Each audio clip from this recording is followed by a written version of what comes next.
Okay, hello and welcome everybody.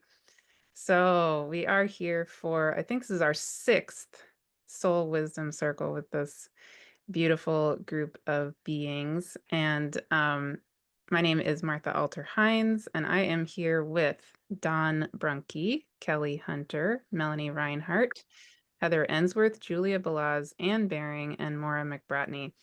And what we're going to be doing today is very similar to what we've done in the previous circles. In a minute, I'm going to be handing over the facilitation of this sacred circle to Melanie Reinhart, which is super exciting. And our theme today is going to be being beacons of light and peace.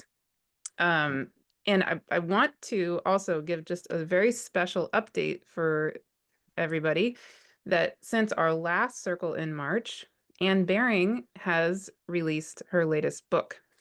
So we have the link for that book here with the video. Also, Heather and Ann had a wonderful conversation about the book on Heather's YouTube channel. So we're linking that video as well. And I think we all just would love to honor Ann and celebrate you and the amazing work you bring into the world. Thank you so much, Martha. Lovely to have it mentioned. Thank you. Yeah, a gift.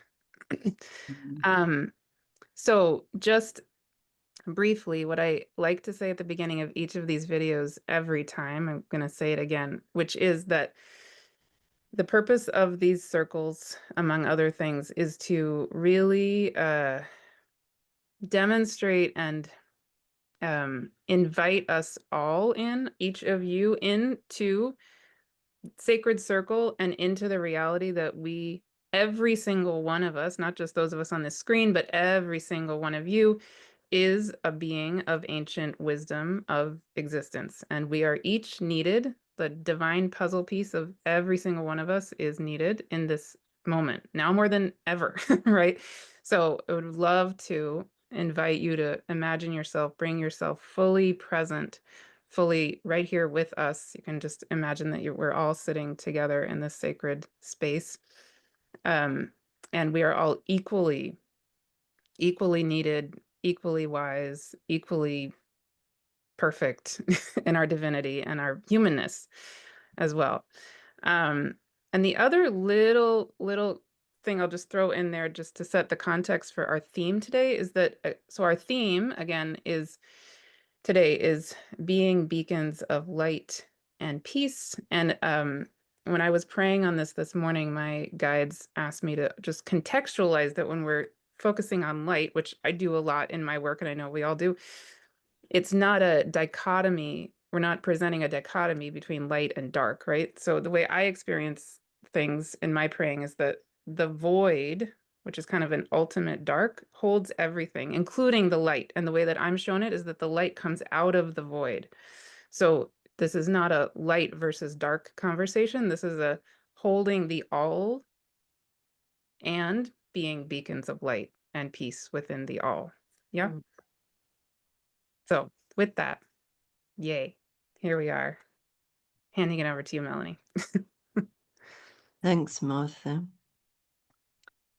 So welcome everybody, wherever you are, probably in many different places across the earth at the moment.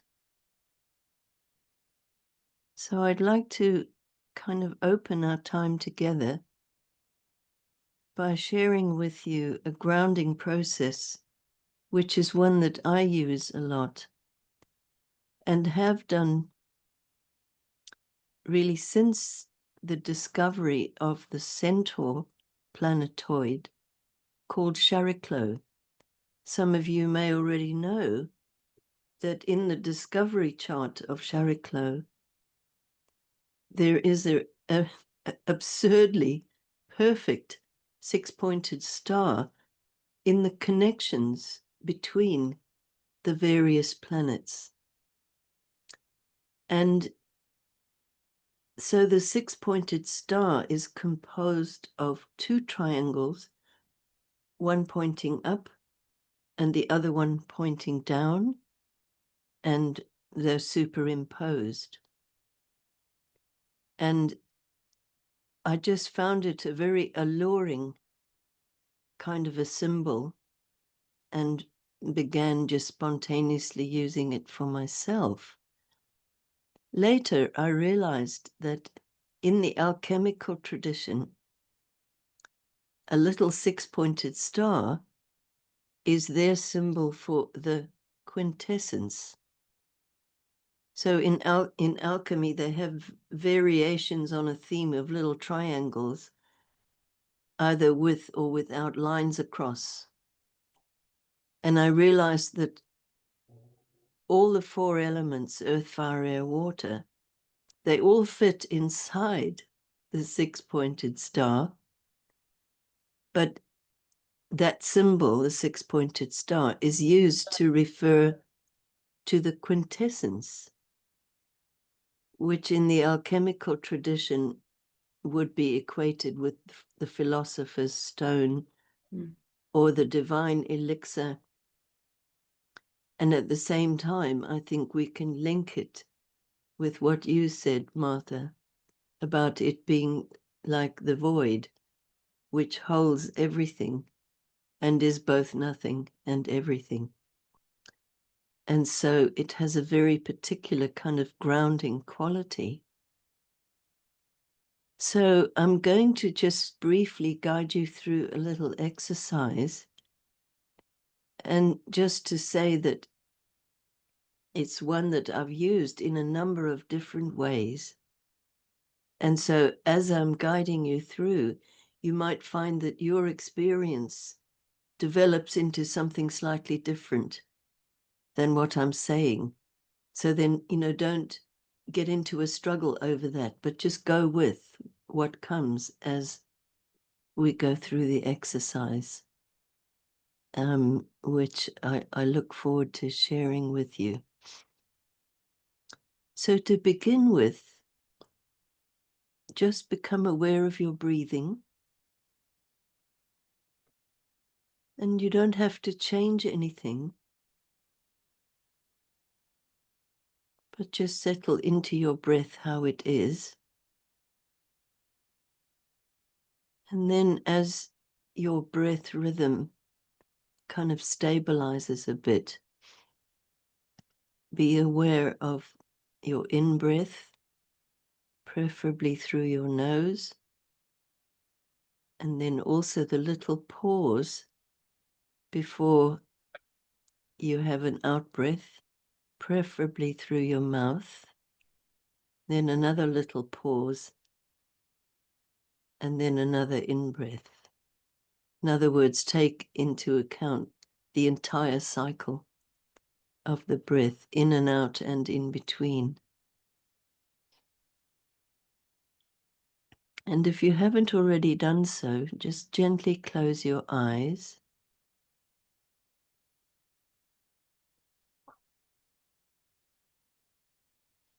And beginning with being aware of whatever you're sitting on, let yourself just feel physically supported.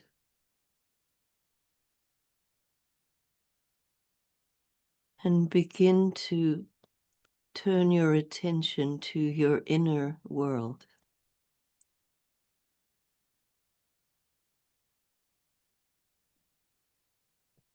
And in this inner world,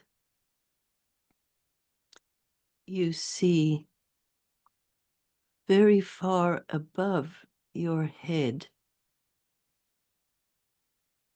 a star shining and glittering. As it gets closer to you,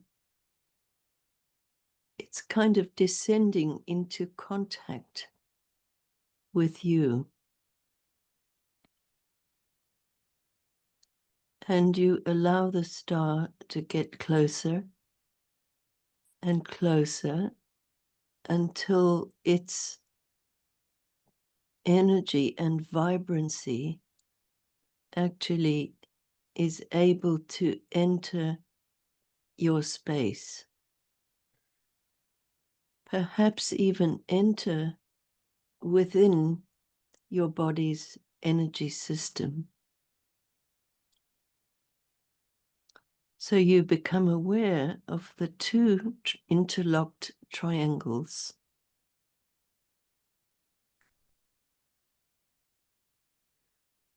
The point remains above your head, and the two corners of that triangle may perhaps land one on each hip.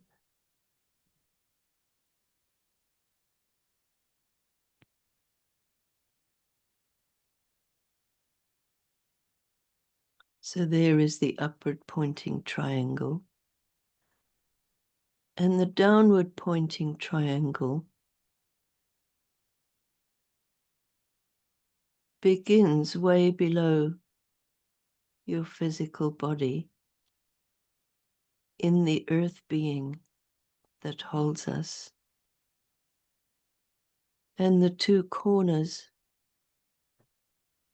may go up to each of your shoulders. And in the middle of this is the heart space.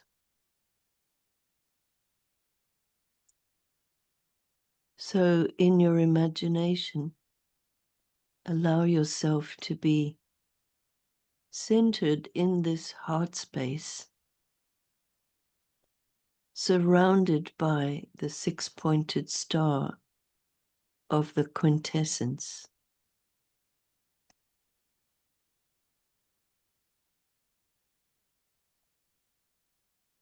And just let that experience kind of bed in a little bit so that you can take time to really feel it.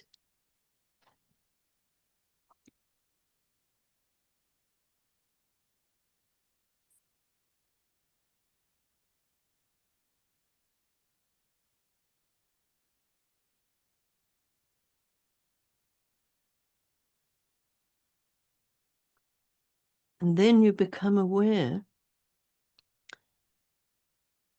that everyone on this call, whether on screen or there in your own home, are also like beings containing this six-pointed star, in the middle of which is the heart space, which has a very gentle glowing flame there, like an etheric flame. And furthermore, that actually everybody everywhere has this same structure as a human being.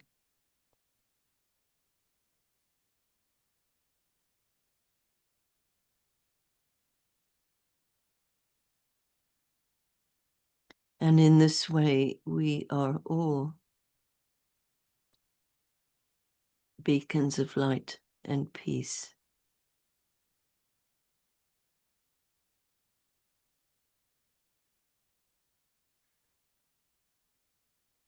And may we remember that always.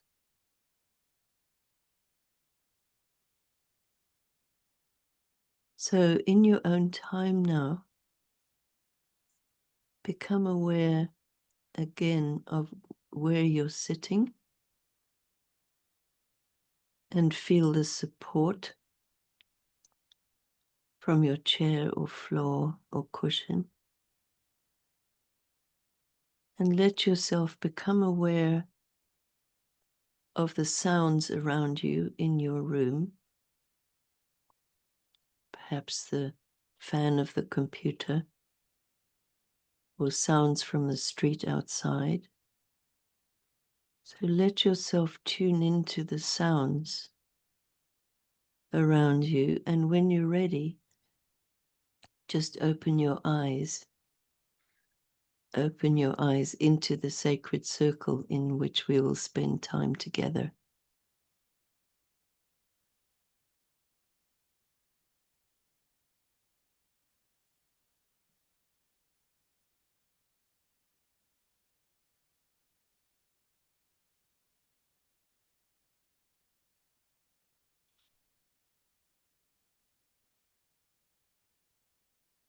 And I'd like to make a couple of planetary remarks, if I may. There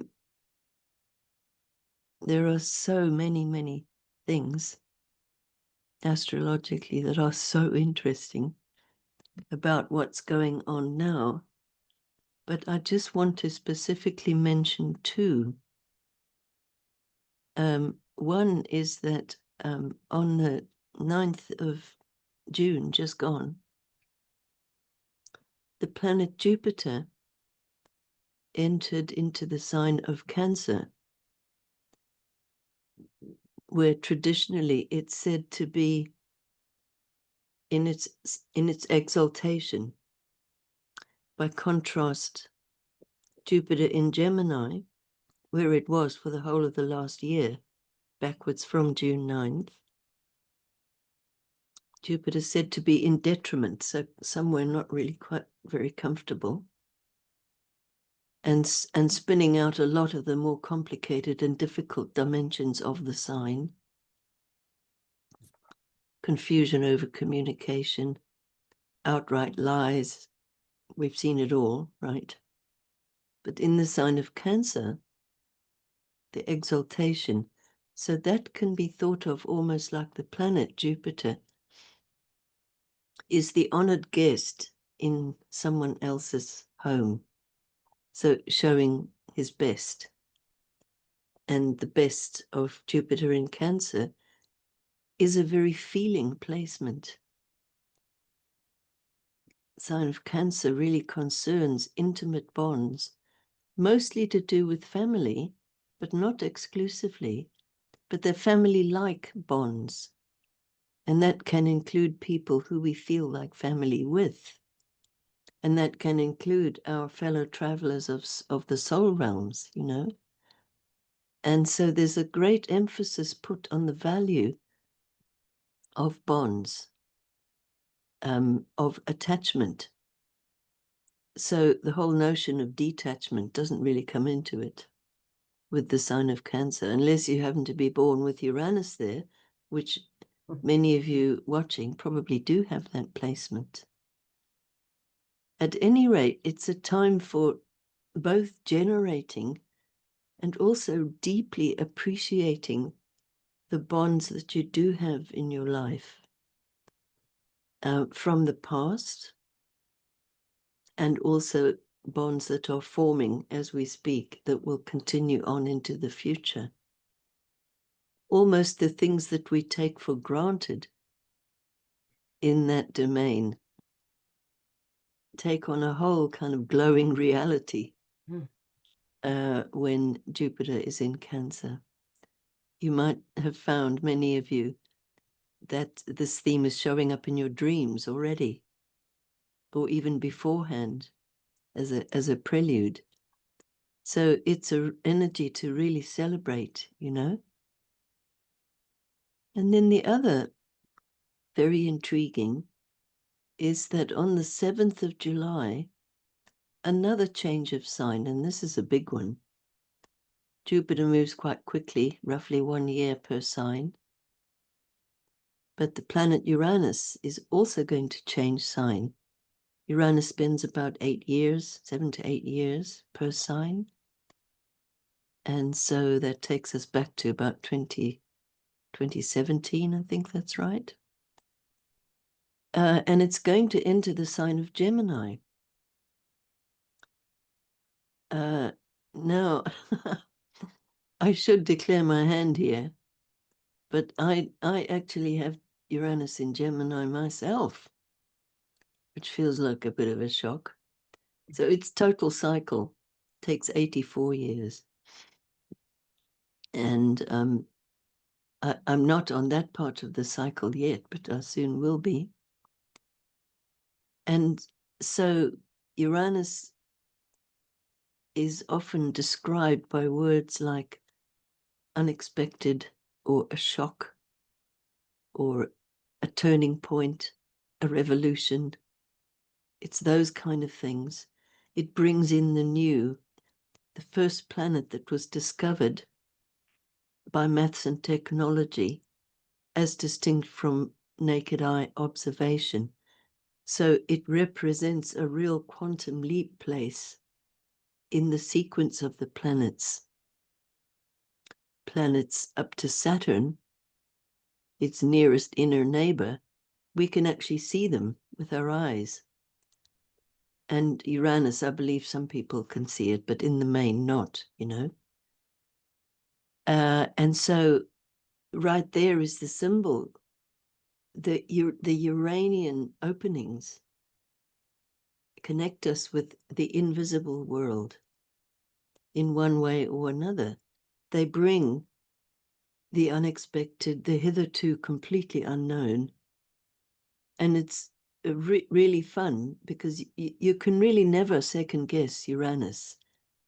You might look at your transits and think, oh, you know, it's here and there and making this or that aspect, and start getting a sense of what might happen. But you're almost certain to be wrong, because whatever you expect usually is based on what you already know. And that's not the territory of Uranus. It brings in something, it's like, in a million years, you wouldn't have thought of this. And it can be really life-changing. And sometimes it can mean the breaking up of all the structures in our life. And so that can be very uncomfortable, even traumatic. But the process is always about awakening. So we're crossing a threshold with the activity of Uranus. And sometimes that's very uncomfortable. And sometimes it's really obvious, like you move house, you move country, you do something really obvious like that, whether by choice or circumstance. And then there's the inner version, which is an opening in our consciousness, where, in fact, I've known plenty of people who go through mega Uranus transits and not much changes at all externally.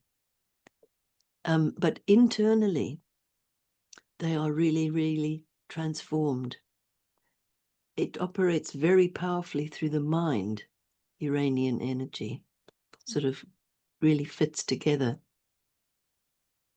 And so thinking of it in the sign of Gemini, the theme of communication, well, first perception, how we actually perceive things and what we make of what we see. So our basic understanding of things, new elements will come in. And this is happening collectively or already in very exciting ways. The whole notion of the quantum world, bringing in Uranus. And of course, all the traditional themes to do with Gemini, communication. There's also the doubling up or the twinship. Things go in pairs or twos. And in many of the mythic stories associated, there can be twins who are at war with each other, fighting with each other in one way or another. And we've got plenty of pairs of fighting twins all over the place now, to the point where I thought, you know, Uranus is not even in Gemini, and look at it, you know, that's going on everywhere. But even deeper, there's something about our relationship to the whole realm of duality anyway, existentially and philosophically. And I do believe that's a really core theme. So I loved Martha's introduction today. And it made me immediately think of Uranus in Gemini, which I hadn't even planned to mention, but I thought I would because it's so relevant. Our struggle with duality is a very defining factor, culturally speaking, in the West, and not only in the West. But understanding the psychological and spiritual dynamics of what's going on there can be incredibly releasing and freeing, because that's one Uranian thing that's very strong. It's about awakening. It's about freeing things up, freeing energy up in order to embrace the new. Sometimes by choice, and sometimes we're just forced to, forced by circumstance. And so, in the classical Greek mythology about Uranus, he is, of course, the consort of Gaia. But there's a lot in the mythology about Uranus and his son Kronos, which is Saturn, whose son is Zeus or Jupiter. In those succession myths, I mean, they're really kind of bloodthirsty. That it's like civilization, as it were, proceeds through treachery, betrayal, violence, you name it, it's all there. And although one can look around and say, well, yeah, I guess maybe that is how it works. And yet, the stories that we tell ourselves, that to me is Uranus in Gemini. So the new stories that we feed our soul with can maybe be something a little different. Because if a whole culture, millennium after millennium, goes on repeating the same myths, well, that's what happens, because that's how it works. But to me, Uranus in Gemini, it's time for the new stories. And so I got curious and started digging around in the mythology, wanting to go back further than the story of Uranus and Gaia as it's usually told. And so I want to briefly mention where that took me.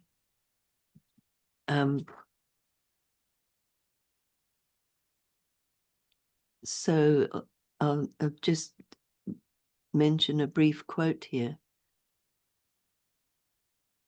This is from Musaeus, who was a student of Orpheus. So here I'm leaning into the Orphic tradition, which way precedes the Greek classical tradition and the Hellenic, which came even later. And so the Orphic tradition was itself a compendium of much more ancient mystery traditions going even back into Egypt, etc. And so they have a different creation myth, which does also involve Uranus. And I want to read a really brief summary of this. And I won't comment. I'll just let you absorb the symbolism and see how it resonates for you. So this is the myth of Phanes, Phanes. And I'm reading this from an article by a writer called Stephanie, that's with an F, Stephanie Goodart. And it's called Shedding Light on Some Orphic Gods. So here is a very brief edited summary. The myth of Phanes. So in the beginning, all was dark, and nothing existed but two winged serpents. They mated and produced a brilliant egg. One serpent wrapped himself around the egg and squeezed it until it broke open. Emerging from within was the winged hermaphroditic deity Phanes. Light radiated from his body that was so bright no one could see him. From the top half of the shell, he created the heaven, and from the bottom portion he created the earth. He mated with himself and gave birth to the goddess Nyx, NYX, which means night. And so the light gave birth to the night. He also mated with Nyx, and she gave birth to Gaia and Uranus. Farnes then began to create the physical world. This is all like pre-physical, but then began to create the physical world by assigning a place for the sun, moon, and stars. There's more, but I think I'll just leave it at that. I was so excited when I read that. And I thought, have I never read this before? Did I not know this? Because it just so fits what I've kind of instinctually felt about the creation story. And indeed, Martha, it bears such a similarity to what you were describing today. And so I'll just leave it there, I think. So I'd like to hand over to another lovely lady. Dawn, would you like to say anything?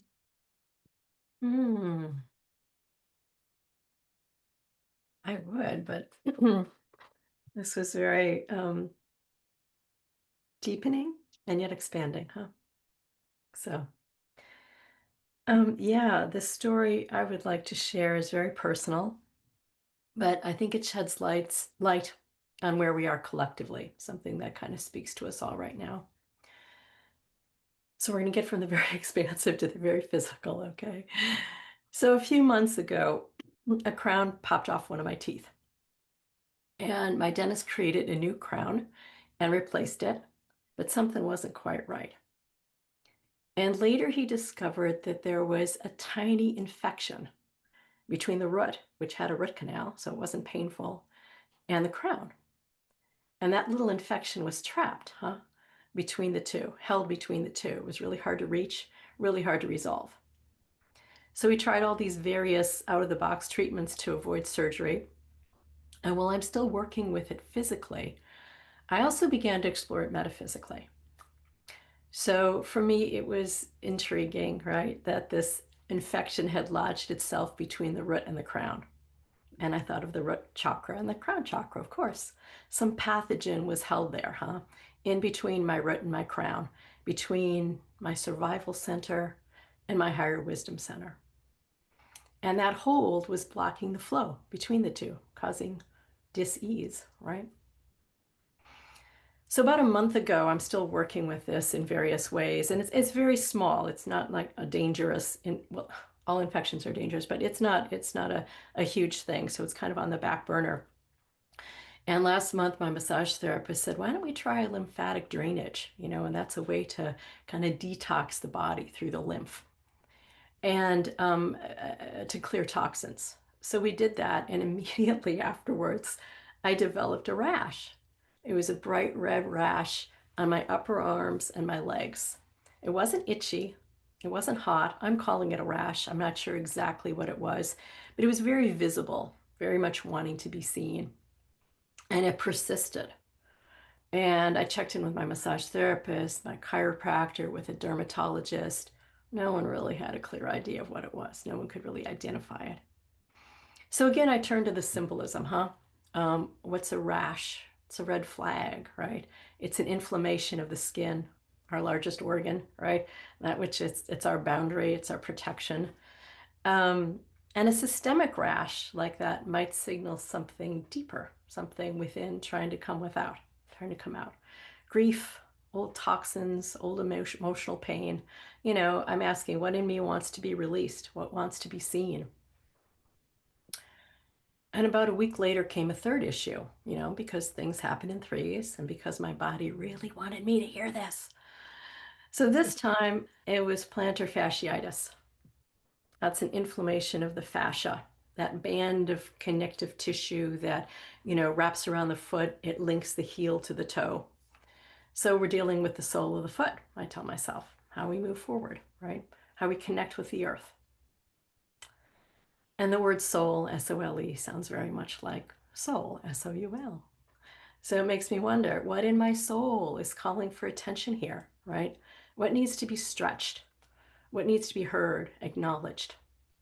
And it must be something important, because all these three things, and also because plantar fasciitis really hurts. Yeah, it speaks loudly. So over the last few weeks, actually, I've been living with all three of these: the infection, the rash, the heel pain, and because I'm me, I'm talking to them. I'm asking, what do you want? What do you need? What are you trying to tell me, right? And a few days ago, Martha, when you told us the topic for this one, I'm thinking, well, what if this isn't just personal? What if this is also a reflection of exactly what's happening in the world today? That infection lodged between my root and my crown, it's like a global blockage, right? There's something unresolved. There's the root of our collective foundation, our security, our safety, our survival is disconnected in some way from our higher awareness, our wisdom, our compassion, our spirit, and this type of infection tends to fester. And it's not new. So we're currently seeing breakdowns everywhere, right? In leadership, mental health crises, a lot of spiritual bypassing, symptoms of a world whose root and crown are no longer in a graceful flow. The rash, that visible irritation. I think that mirrors our overstimulation, our overstimulated, inflamed world, right? A rash says, this is too much stimulation, too many toxins. It's an emotional and informational overload, an overwhelm, right? So the skin kind of our society, our boundaries, our agreements with other countries, our agreements with each other, our once, which we call it cultural norms, all being tested. So I think the collective rash reveals itself very clearly in polarization, in inflamed political views, inflamed personal views, mass media, social media allergies, kind of to honesty and integration and discernment.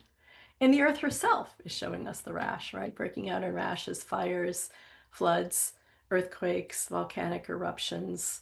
All of this signs of deeper tensions within, rising to the surface, craving some sort of energetic release. And the sole of the foot, to me, that was the most important, our connection to the earth.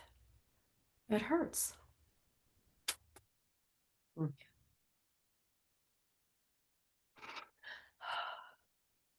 Just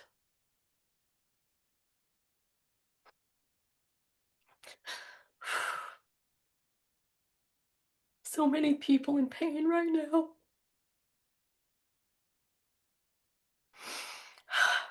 And I think that's because our soul, as well as the soul of the world, is trying to land more fully in us, through us, But the way we've been walking on the earth individually and collectively kind of no longer supports our soul's presence. It's painful and we're limping. So what do we have here? 3 symptoms: infection between root and crown, between our foundation and our higher wisdom and awareness. We have inflammation at the boundaries, where we meet the world, where our inner self meets our outward expressive self, where our physical body meets spirit, right? And we have disconnection between the sole of our feet and the soul of our being, between how we walk on the earth and the deeper reason why we came here. Yeah. So what does it tell us? It's not news. The old ways of breaking down, right? I think it's also telling us that our soul selves, our spirit selves, really want in, not as an abstract ideal, but as a living presence in a very real, embodied way. And that our bodies, mine, maybe yours, definitely the world's, are reacting to the pressure of transformation. We're in a collective initiation, right? We all are. Messy, awkward, can feel scary, disorienting, and can be painful. But when I dig deep, I think, you know, these symptoms are messages too, right? The infection kind of says, clear the channels, you know, let that truth rise from the root to the crown, let it come out. Maybe the rash is asking us if we really need to be so rash. Can we slow down? Can we discern truth? Can we shed what no longer serves, what we no longer need? And the soul reminds us how deeply our soul longs to walk here, on this earth, in this body, mine, yours, all of ours. Can we expand ourselves, stretch ourselves to support that? So these past months, they've been rough. And my body's been reminding me, you know, the chaos, the discord, the pain, all of that can be so difficult, but it's also an invitation. Yeah. An invitation to live more consciously, more sacredly, more holy, to be holy. And I've learned through that awareness that our bodies, our stories, our individual stories, as well as our collective stories, can become oracles. Yeah, they carry messages for us and for each other, even when we feel most alone. And the truth is, we're not alone, right? We're all connected. We all have a lot of help all around us all the time. It just might not be what we think of as help. So I think sometimes illumination, it hides in a small infection. Sometimes it blazes through us, through a rash. Sometimes it whispers to us from a sore heel. But always, you know, it invites us to grow, to awaken, to expand our sense of self.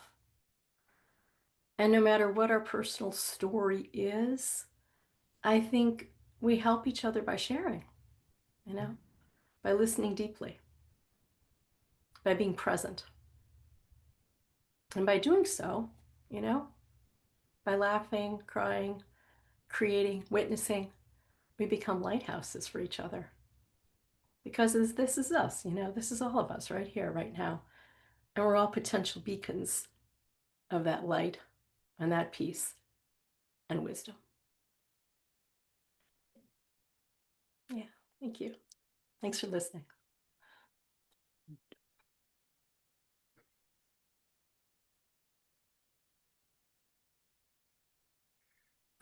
Thanks so much, Dawn. That was really beautiful. Thank you. Julia, would you like to go next? Thank you. I would like to start with thanking Martha for creating this beautiful container. It's such a gift to be in the presence of grounded wisdom as we are here today.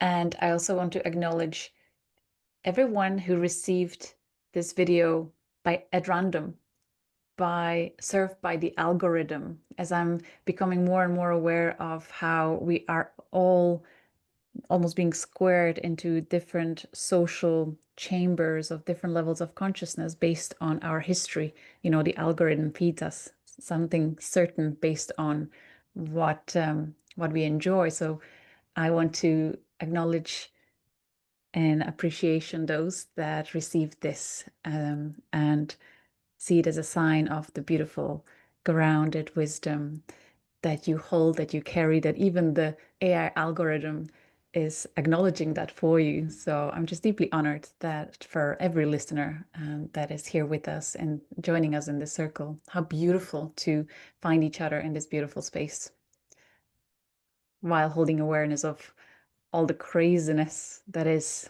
in different social chambers online. What is most alive for me is feeling recalibrated, as we all are. But for me in particular, I have, if I mention astrology, I have Saturn, Neptune meeting and recalibrating my natal sun, which is at 0 degrees of Aries in the 11th house in the collective. So this entire year, I feel that presence very strongly. And how it shows up for me is a complete shift from being used to being very active in doing, the excited 0 Aries energy that has an idea and let's just do it. And I was very active doer for so long, for decades, to the point where the body said enough. But I am really learning to be and observe and feel the power of the presence, of the awareness, and seeing how powerfully it shifts energetics in a group setting, especially when it's a situation that is very triggering for people, for those who still have traumas that are surfacing to be witnessed. In the past, with my astrological configuration the way I am, I would naturally want to immediately support the person through action, through saying something, through hoping to fix them, to change them, to comfort them in some way through action. Whereas this time, I'm very strongly being guided to be in the presence of a witness, and it's completely new experience. I'm also experiencing Uranus approaching my ascendant at 0 degrees of Gemini, and Pluto is on my midheaven. So I have all these major points of my connection to the world being completely recalibrated with these powerful energies, and Jupiter just activated my lunar north node. So complete shift of identity. The main theme really is about shifting from doing to being. So right now I'm almost over doing the being because it was suppressed for so long. So it has to become overly present right now. And as I'm realizing that contrast, while hearing my ego constantly nagging at me, oh, you should do more. Why aren't you doing this? You have so many ideas, take action. But the energetics are just not letting me. It's almost like, nope, hold, stay present, observe. And in that, as I'm falling in love with it, I see the richness in every single situation, from the smallest encounters to bigger events that are more triggering. There is such richness. There's so much downloads that come purely from the entire field of information that arises because of that stillness, because of that presence, because of that silence that opens our eyes more, that opens our ears more, and most of all the heart more, and the entire energetics of the super intelligent human body that, like you said, Dawn, becomes the oracle for us. And then in that presence, noticing how the physiology of people in the presence of someone who is just being is also recalibrating. I've witnessed that first time when I watched interview of Heather sitting with Keone, and he is so whole in his being, so present with his being, that I notice in myself how his beingness is activating and recalibrating my beingness.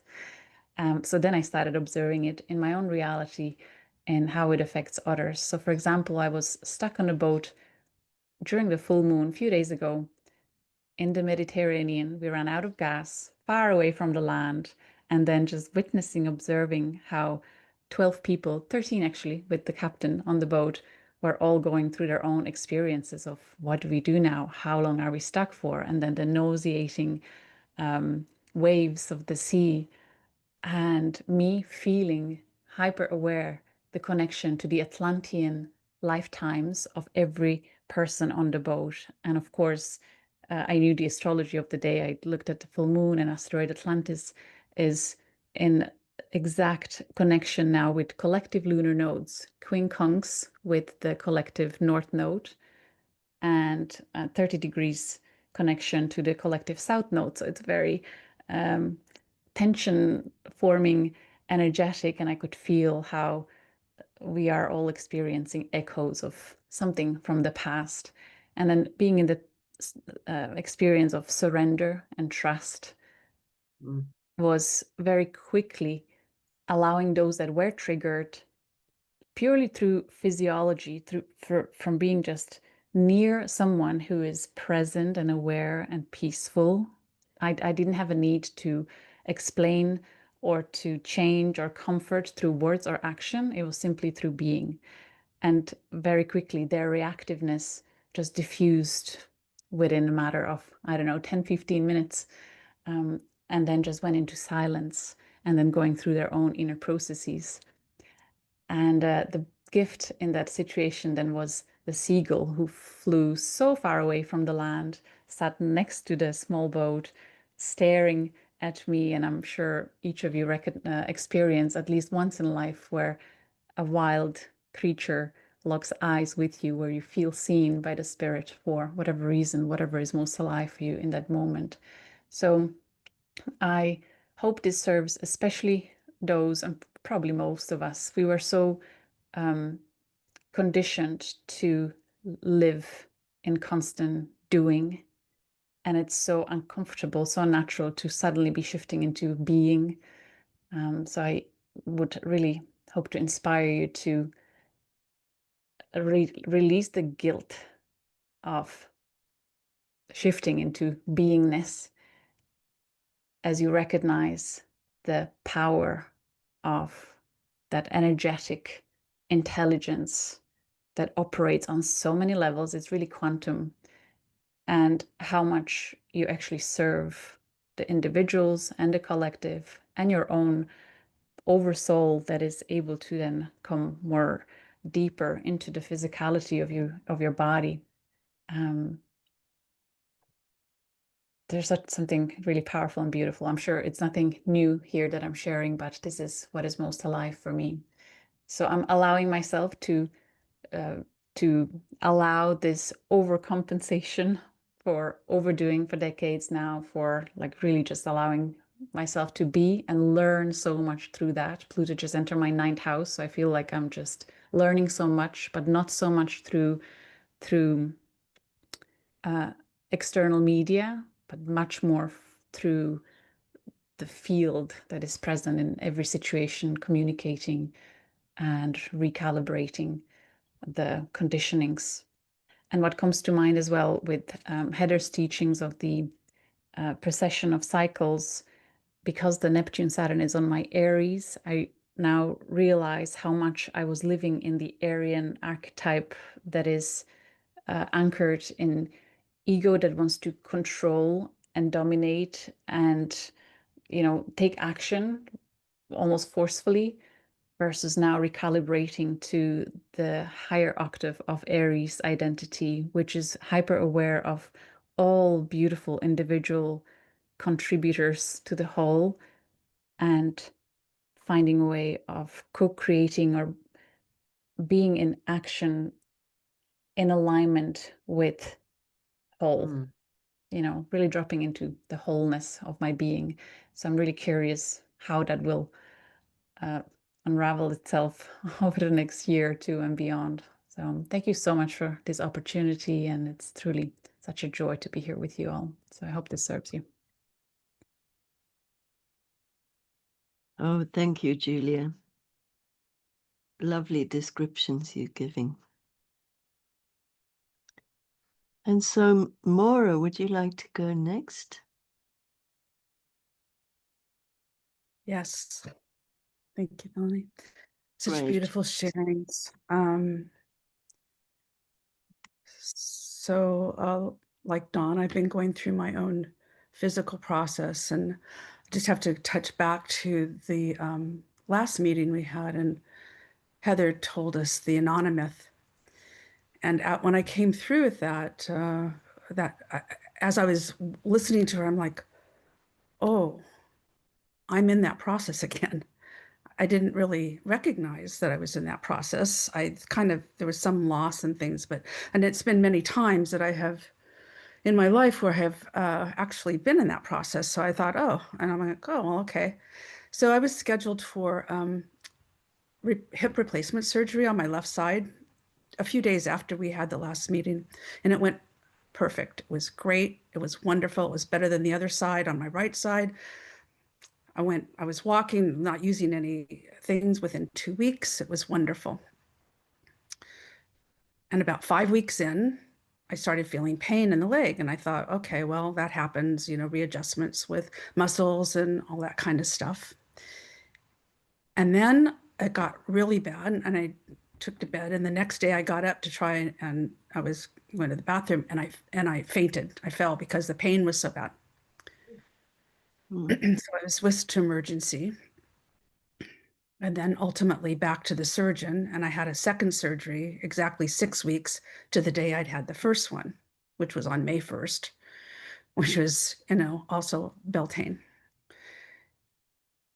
The recovery from the first one is much different than the recovery from the second.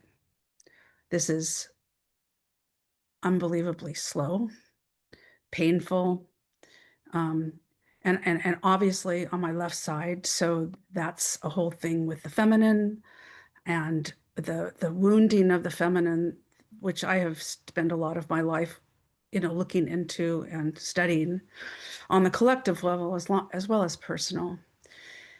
So I'm in a place where I think I'm kind of in Nana, maybe coming off the meat hook now, but I'm certainly not all the way back up. And I went to a PT person yesterday. They said it'll be 3 to 6 months to get myself functional again.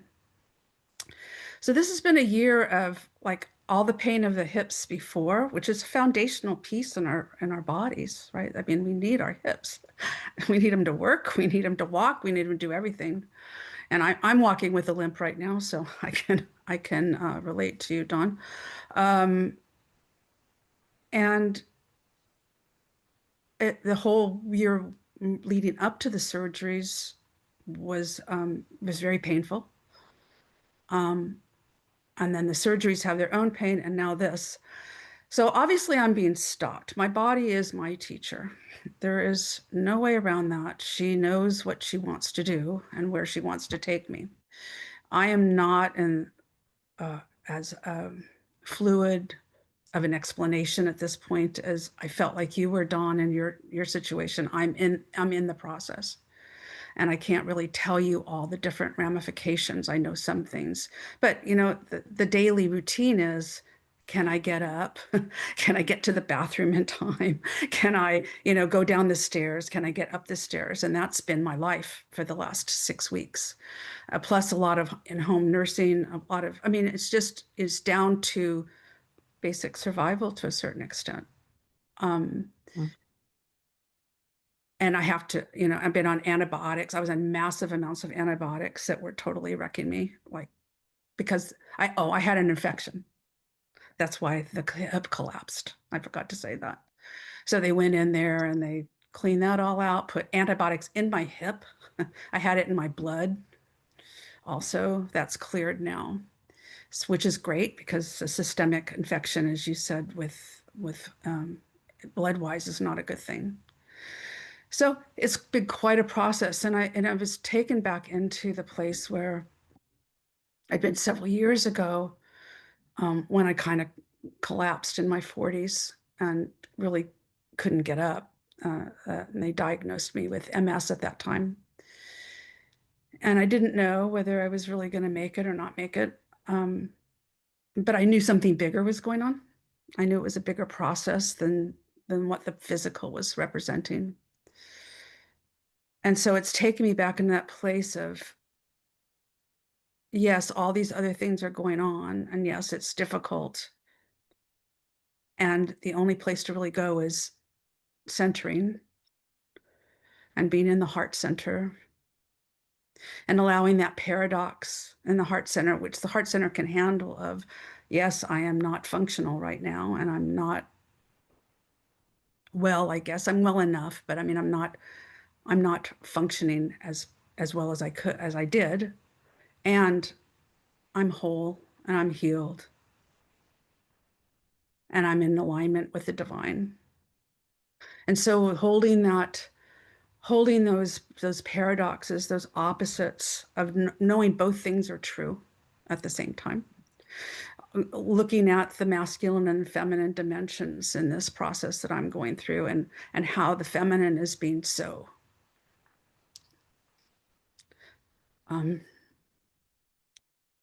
sorry. denigrated at this particular time in so many ways in our collective. They're trying to denigrate. I don't believe it's going to work this time. But I feel in some ways, you know, this whole left side, I had a PICC line in my left arm. I had a wound vac on my site of operation for 5 weeks. It was supposed to be 1 week, but I had it for 5 weeks. Took this little canister around with me everywhere. It was great. But the wound wasn't healing. I had so much liquid inside that it was pressing on the femoral nerve, and that was so painful. I ended up collapsing because of that.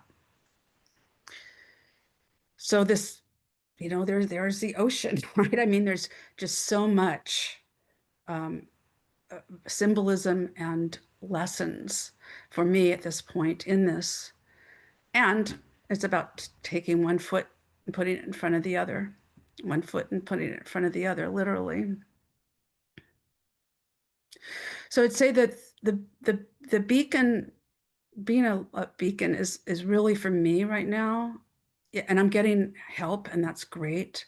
And I also know it's incumbent upon me to find my inner center core, the willingness to keep moving forward, the willingness to be, as Julia was saying, just that cultivating presence and knowing that that's enough, and that somehow that will also heal at a very deep level, cellularly, I believe.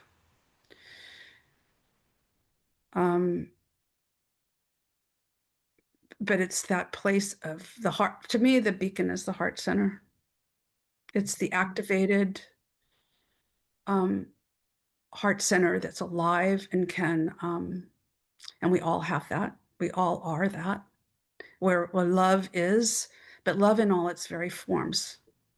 The paradox included in that, as you were saying, Martha, with the dark and the light. It's not exclusive. It's not one or the other. It's both and. So these kinds of physical lessons are so deep and profound and have so many layers to them. And I would just say at this point, like I said, I'm still uncovering and still seeing, and you know, what are the losses? What do I need to let go of? What do I keep letting go of? And then we don't know what the impulse is going to be that's going to come forward for what's new. And that's what I'm holding. There will be an impulse for something eventually that's supposed to move forward. But right now it's about being in where I am and honoring my body and what she's going through, which is tremendous at this point. So anyway, we're all a beacon at the heart. And I would just say, you know, love is, you know, the ultimate reason and energy that will heal everything. And cultivating presence and heart center and acceptance of what is extremely important, to be able to allow what wants to come forward. So thank you. So thank you so much, Maura. Thank you. And for the crucial reminder to all of us on screen or out there watching, that including the experience of our own incapacity and frailty and quote unquote imperfectness, right, is such an important part of the whole journey. Because I think, you know, in the kind of culture that all of us have come from, there's a big investment in the heroic, you know? Very much so. And Yeah. heroic self-improvement, getting better and better and lighter and all of that. And that's fine. But it's also important to include what is ailing and in pain. Mm-hmm. Yeah, Thank you so much, Maura. The vulnerability is extremely important in all this, to keep that alive and know that that's where our strength really comes from. It's from the Yeah. vulnerable. Yeah, thank you, Maura. And so, Heather, would you like to follow? Yes, thank you, Melanie. And it's an honor to be in Sacred Circle with all of you, hear the wisdom that you each have to share, and to be in Sacred Circle with all of those listening. What I want to share about being beacons of light and peace in the world in this time, I'd like to start with a quote from Thich Nhat Hanh, the Vietnamese Buddhist monk who was a peace activist. And he said, peace is only possible when we bring peace to our own being. If we stop the war in ourselves, then we can help stop the war in the world. And I've been thinking a lot about that, and we're each sharing in our own ways about being in our own deep healing process. And I think as we are now in the larger processional cycle, coming out of the Kali Yuga, the last 5,000 to 6,000 years of our collectively forgetting who we truly are and our deep connection with the earth and sky and spirit and each other, we're seeing a lot of purging happening. Physically, individually, as some of you are sharing, we're experiencing that, but collectively, I think part of what we're seeing with the turbulence, with the wars, with the violence, is the purging of the shadow aspects of humanity that we've been mired in for 5,000 to 6,000 years.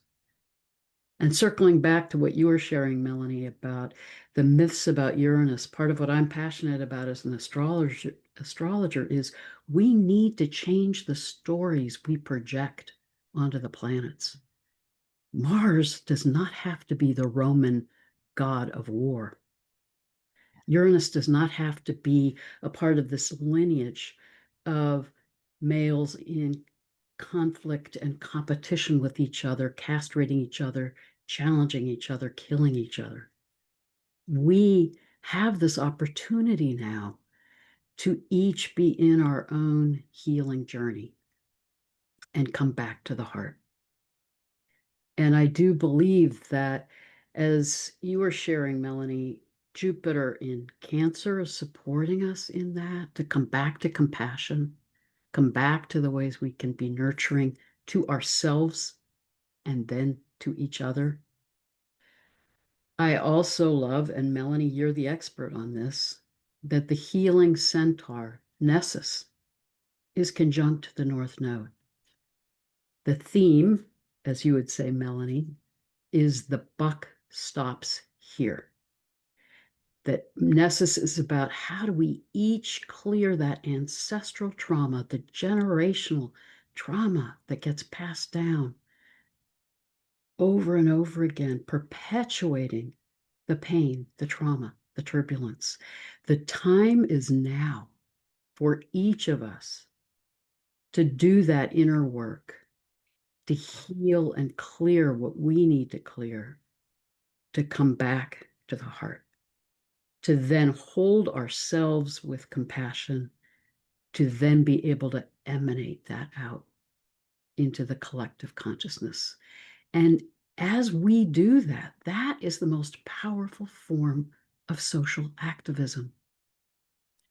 To emanate that energy of love and peace and truth and justice allows us then to support the collective consciousness in waking up and healing and transforming, so that we all can co-create a new earth together. I think it's beautiful too, as Jupiter is now moved into the sign of Cancer. It is moving into conjunction with the sun and will be exactly conjunct the sun at the time of the solstice in the sky in the upraised arm of Orion, which since ancient times, Orion and that upraised arm is a symbol of resurrection, order arising out of chaos. The sky is guiding us in that journey of healing and transformation. The earth herself is purging, clearing, healing, transforming, and guiding us to do the same. So I think the key is coming back to center, coming back to our hearts, doing that inner work that we need to do to heal and clear, to then be truly beacons of love and peace, emanating that into the world. Then we're living in harmony within ourselves and supporting the awakening of that in the collective. And we need to remember this past 5,000 to 6,000 years of the Kali Yuga is the aberration in the processional cycle. We remember what it was like in ancient times to live in harmony, to live in peace, to live in right relationship with all that is. The earth and sky and our own soul selves are calling us back into that. So I just want to close with a poem. For me, this is a poem about peace. Peace is not a concept. It is not a wish or a dream. Peace is a lived reality. It is an in-breath of awareness that everyone and everything is sacred, and an out-breath of love from the heart, manifested in action and compassion. Blessed be. Thank you so much, Heather. Thank you. A beautiful poem. And so, Anne, would you like to speak next?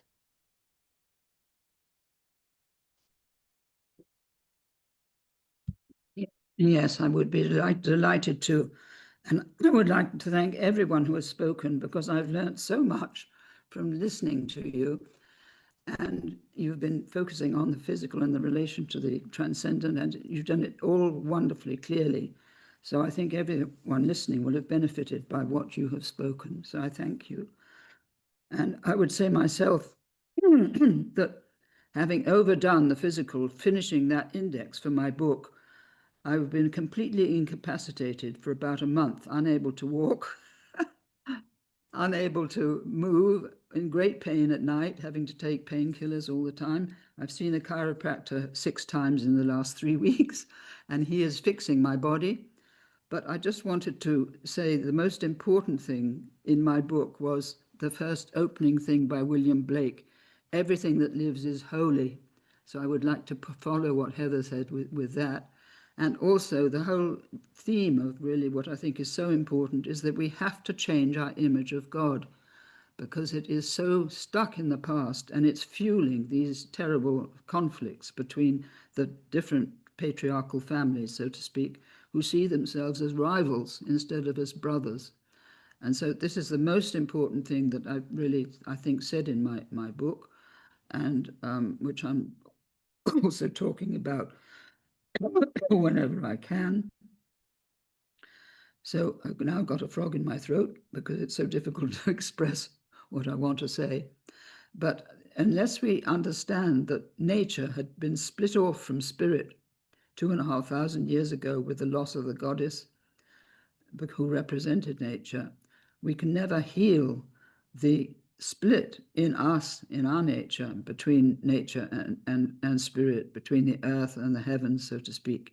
So we have to bring together these divided parts of ourselves, understanding where that great break in the umbilical cord between nature and spirit came from, heal the break and restore it in ourselves, which I think what is all the body work that we've been doing, all of us, is about, including me and my back, because the back is a symbol of the unconscious, and also the lower part, a part that I need for walking. I've always been able to walk. Now I can't walk.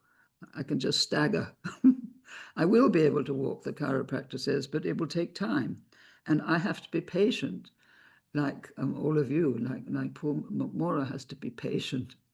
And Julia, to move from doing to being takes great patience. And Dawn, too, with all her triple affliction, so to speak. We're learning so much from each other and so much from what's going on in the collective, because we can see that there's no hope for the future unless we change our image of the divine, an image of God, to understand that everything that lives is holy, in Blake's words, and that we've never understood that because we've been looking at parts instead of wholes. So I think that's all I really would like to say, and would like to thank you so much for what your contributions have been, because I've learnt a huge amount, and I can look upon my own back problem as something I need to understand more deeply about the connection to what's in the back, so to speak, what's behind me, both historically and physically. And I think it's quite fascinating what we've been talking about. Thank you.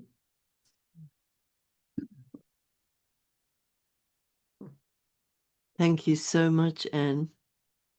And I'm sure I speak for everybody in that, all of us who've mentioned various physical afflictions. May we enter the field of healing as well.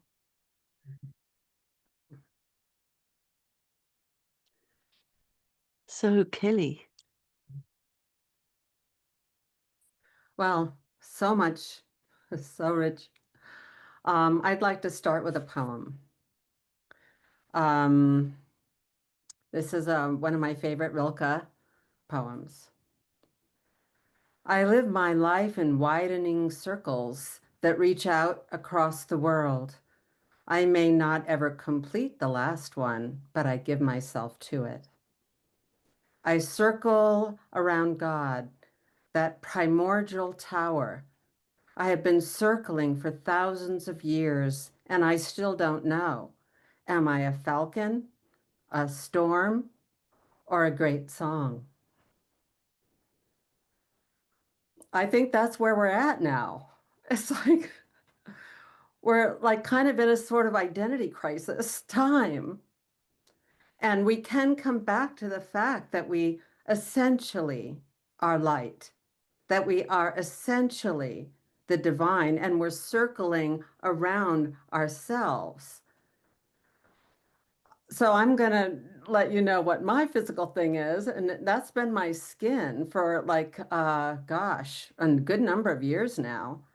And realizing that the skin is the biggest organ in the body and it detoxifies, but also it's the membrane between our inner world and our outer world.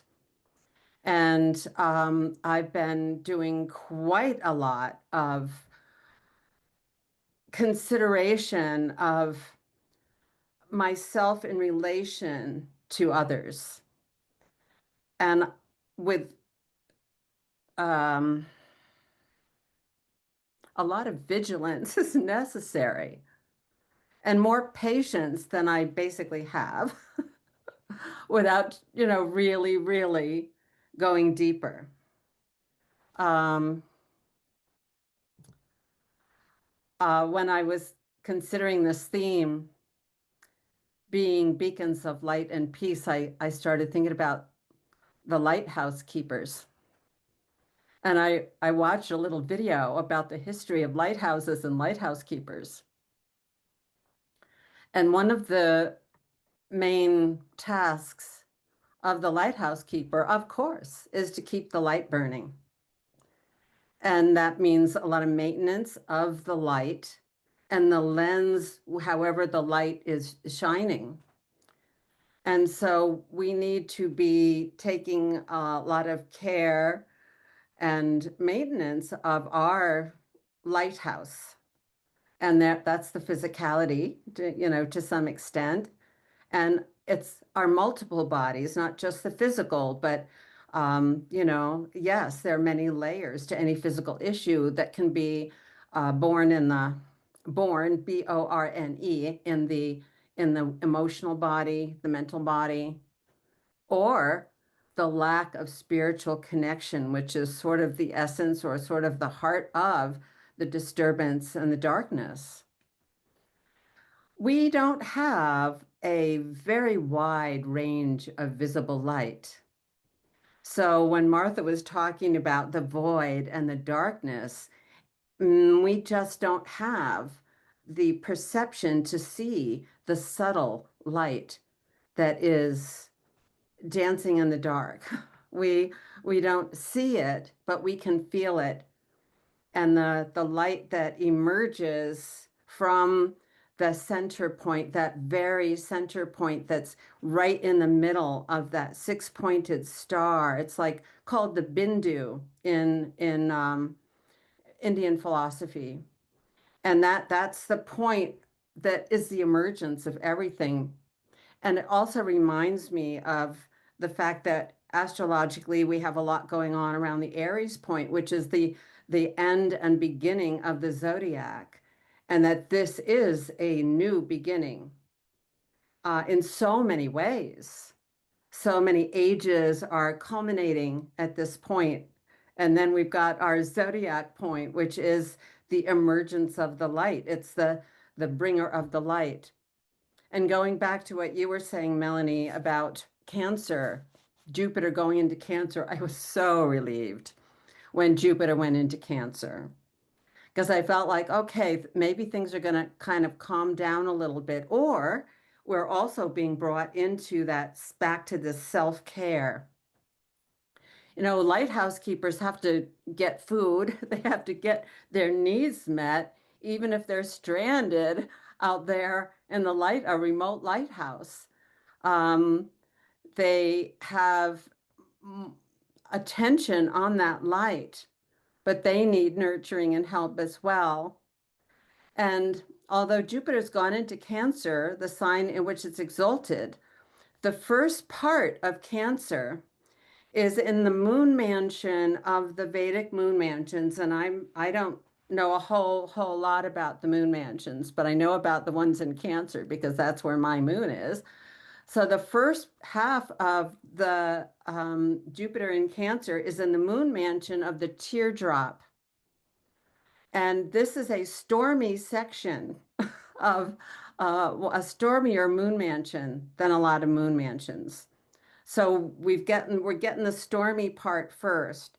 And then when we get to the middle of August and Jupiter aligns with Venus and the brightest star, Sirius, that's when it enters, well, maybe it enters a little sooner, but it's Punarvasu. And that's the name of the moon mansion. It's the moon mansion that is called the Star of Renewal. And so there's the light coming back. I think that moon mansion starts earlier. I'm kind of losing my math here, but it's also ruled over by Aditi, who is the boundless vastness, the limitless sky. She embodies infinity and primordial vastness. She is the goddess of protection, forgiveness, wealth, and abundance. She is the mother of all the Buddhas. She is like an ultimate divine goddess, mother, the great mother. And great mothers, you know, are also very human. We've got the great divine mother, and we've got, you know, many of us have been mothers. We've all had mothers. So the whole mothering energy and the nurturing energy is really enhanced here, really, you know, it's amplified. That's one of my favorite Jupiter words. But it's also inviting us to the wisdom of self-nurturing and to be at the ready, keeping that light going. Being a lighthouse keeper takes vigilance, precision, and stamina. So I read. And we are asked to bring to the table kind of all of those things. But the one that grabs me the most, apart from stamina, and precision, but vigilance. Because in my process at the moment, I'm really needing to be quite vigilant about how I'm interacting with other people and how much I can handle interacting with other people. You know, being a lighthouse keeper is a kind of isolated, you know, kind of situation. And I am fortunate to live in a beautiful, like wooded, rural area that's quite out of the beaten path and 4 miles of dirt road in any direction. And I have a sanctuary here that I am so grateful for because I can, you know, kind of settle in and feel that light and keep that light burning and do my own spiritual process and take care of myself bodily and emotionally. And so I'm very grateful for that. And then, you know, I live my life in widening circles until I have to come back home again. And I just find that even with small groups, I'm highly aware of the complexity of dynamics. And it sometimes it's like, whoa, you know, and then Cancer has to go back and kind of process, you know, kind of contemplate and sort of chew over it, you know, digest it. So that's you know, part of the Cancer energy. Um,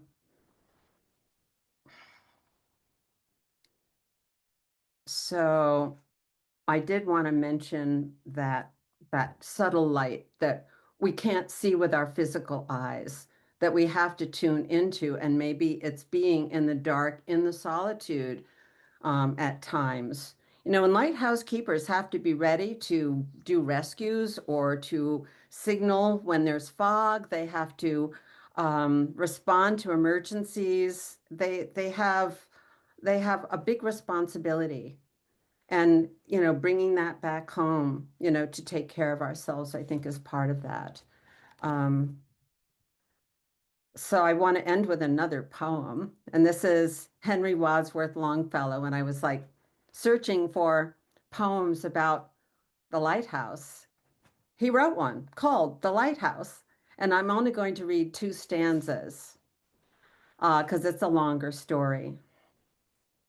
And as the evening darkens, lo, how bright through the deep purple of the twilight air beams forth the sudden radiance of its light with strange, unearthly splendor in the glare. Steadfast, serene, immovable, the same year after year through all the silent night, burns on forevermore that quenchless flame, shines on that inextinguishable light.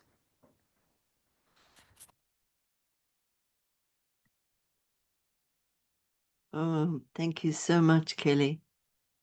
What a lovely poem. So I think we've all spoken a little bit, and I would like to hand us back to Martha for whatever you have to say for us. Thank you. Yeah, I'll be as brief as I can. Out of everything, which, you know, everything was incredibly beautiful. Thank you. The thing that I could have broken down crying immediately was, Anne, when you said everything is holy. Wow. Yeah, I think that touches on a key component in this moment. And something my guides keep bringing me back to is the need to fully claim my own and really support others to fully claim their own complete power of who we actually are, the totality that we are source itself, that we are the divine itself. And so in this time of forgetting that we've been in, the illusion of separation, I think one of the many things that we're unlearning is doubting that. Yeah. And yeah, and I just see it over and over and over again when I'm witnessing other people's processes when they come into my spaces and there's a lot of self-doubt, and then slowly, or actually sometimes very quickly, that leaves. And then all of a sudden, it's like this butterfly just appears. It's amazing. And then, like I was mentioning at the beginning, the divine puzzle piece that's meant to emerge through every single being is just here. It's like, oh my goodness, I could just cry for days just with that. It's so exquisite and exactly what we need right now. So related to that, the thing I'm being asked to mention also is another thing that's been really alive for me, also related to that, is the presence of the stars themselves, and the fact, the two major things I feel holding us in this time are, number one, the void source, what I would call a council of infinity, meaning like all benevolent beings. But in particular for me, the stars have been so alive, and I feel them as literal ancestral council, because that is what they are. They are our physical ancestry, right? We are made of what comes out of stars. So our bodies are made from them.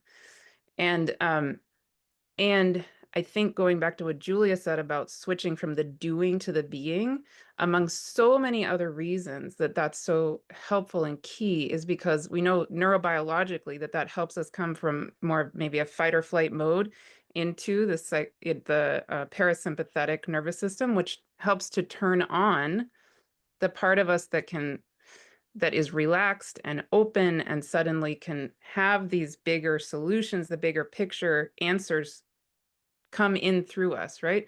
So just one really brief example of this for me in the last week was, astrologically, we're kind of still in this Mars Uranus square, which on the one level, especially given what's been going on in the world, I saw that coming, and I saw what was going on in the world, and I had a lot of fear rise up in me, especially given that I live near a lot of what was going on that looked like it could have potentially been very difficult, right?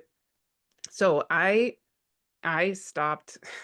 I forced myself to stop for a moment, and I went into that more being place, and I went into my praying.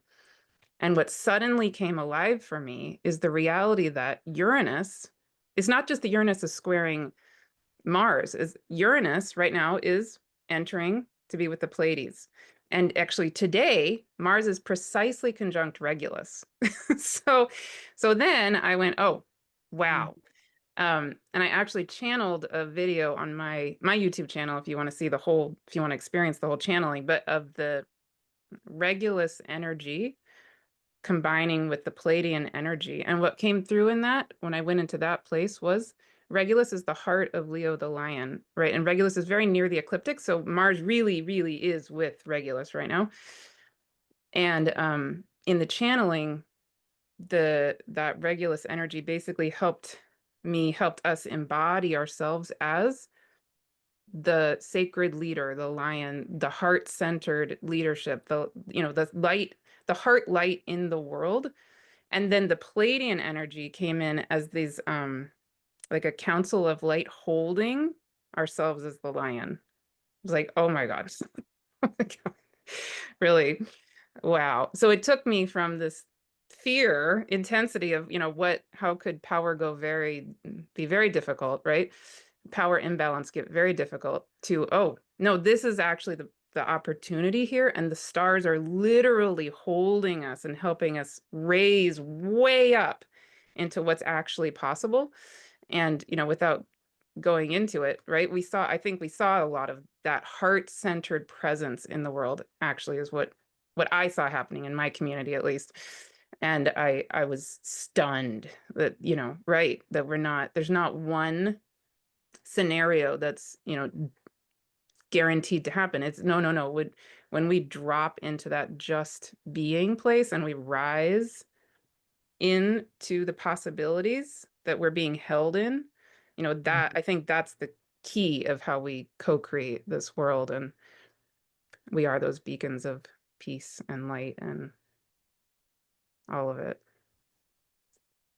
Oh, and to say, yes, I also am actually holding a free gathering on Solstice. And so that link is here if anybody's interested. But yeah, thank you.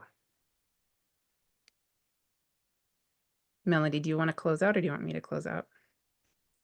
You go ahead, Mother. Okay. Okay. Well, yeah, thank you all so much. Thank you, Melanie, for mediate, or what's the word? Facilitating this. And yeah, I feel called to just help us come back into the reality that we are in this sacred circle all together, those of us here on the screen, and those of you watching, being part of this in spirit. We are literally together. We are held by the void. We are held by the reality that we are all divine. We are all source. We're being held by those stars. We're being held by Gaia, the infinite benevolent realms, powerfully dedicated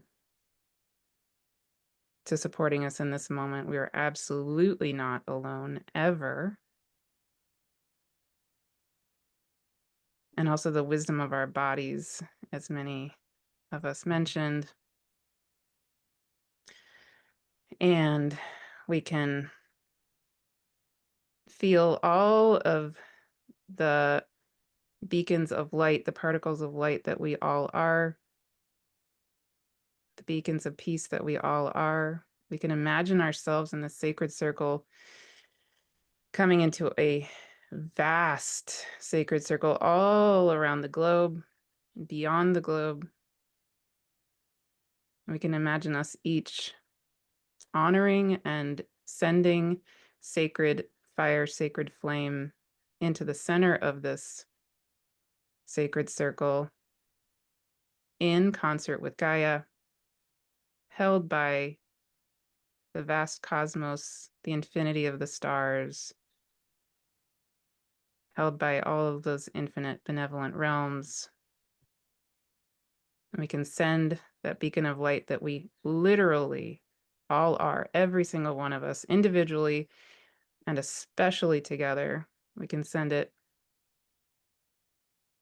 to bless every single one of us individually, to bless this whole beautiful being we call Earth, and to bless all of time, all of space, blessing everything. And so it is. Amen.